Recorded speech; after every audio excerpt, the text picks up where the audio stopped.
know that the Australian government's racist, new travel policies have made Indian Australians feel betrayed and targeted? The Indian diaspora has protested the government's decision to bar nationals from returning to Australia from India under threat of jail time, despite the government completely denying any allegations of racism. To understand the detailed news, watch this video till the end. Warm welcome from Brain Drain Consultants to our immigration information and news channel A2Z Immigration Updates. The federal government's controversial decision to impose fines and prison sentences on returning nationals has Indian Australians feeling cheated and unfairly targeted. Health Minister Greg Hunt issued a temporary pause on travellers who visited India within 14 days of their intended arrival date in Australia on Saturday morning.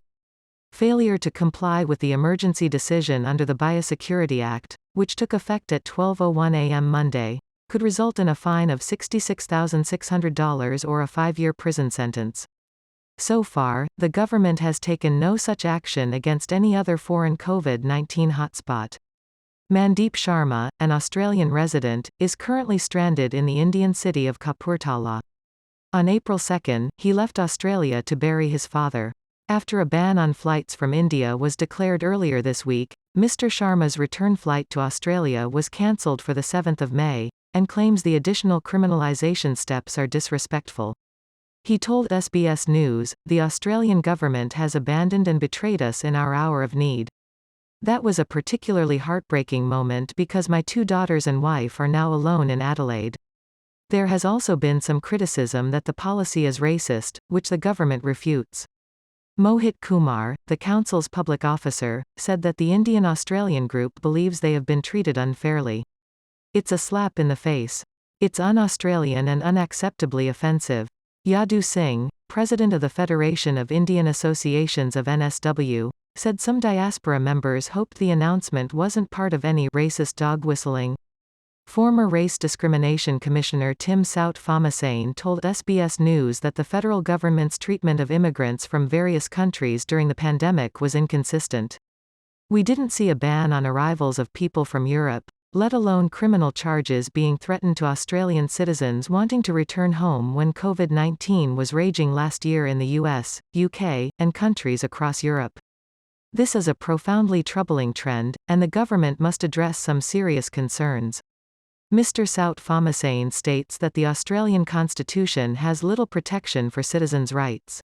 "There is no clear assurance that all Australian people will be able to exercise their fundamental right to return home in a time of need." He said that the Biosecurity Act gave the government strong powers. He went on to say that our rights and freedoms are poorly secured but that the government also must protect marginalised people. "Government should not be tasked with raising the drawbridge for people wishing to return home at this time."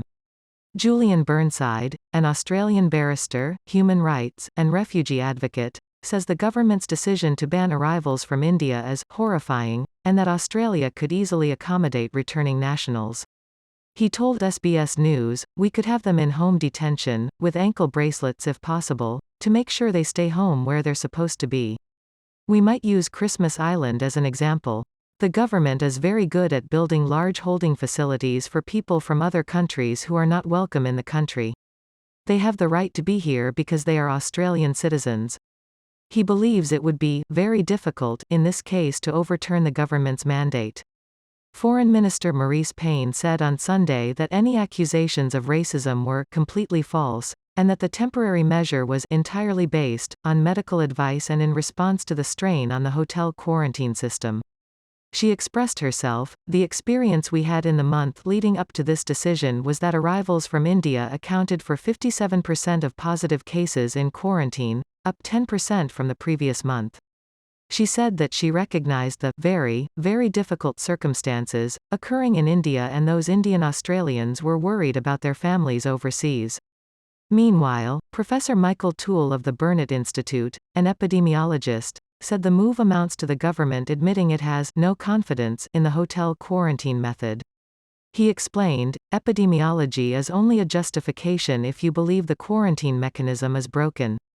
In 5 Australian mainland cities, there have been 16 cases of leaks in hotel quarantine since November. Labor and many state officials have urged the federal government to invest in more purpose-built quarantine facilities, claiming that hotels are endangering public health by failing to prevent infected people from spreading the virus to those in the same hotel. Mr. Sharma said he fully supports calls for more purpose-built quarantine facilities so that more stranded Australians like him can return home. "We are your people, and you have a responsibility to all of us," he said. More than 200,000 people have died from COVID-19 in India, and it has been setting records each day with the tally of new cases. Around 9,000 Australians live in India, with 650 of them classified as vulnerable. Since March of last year, about 20,000 Australians registered with the Department of Foreign Affairs and Trade has returned from India.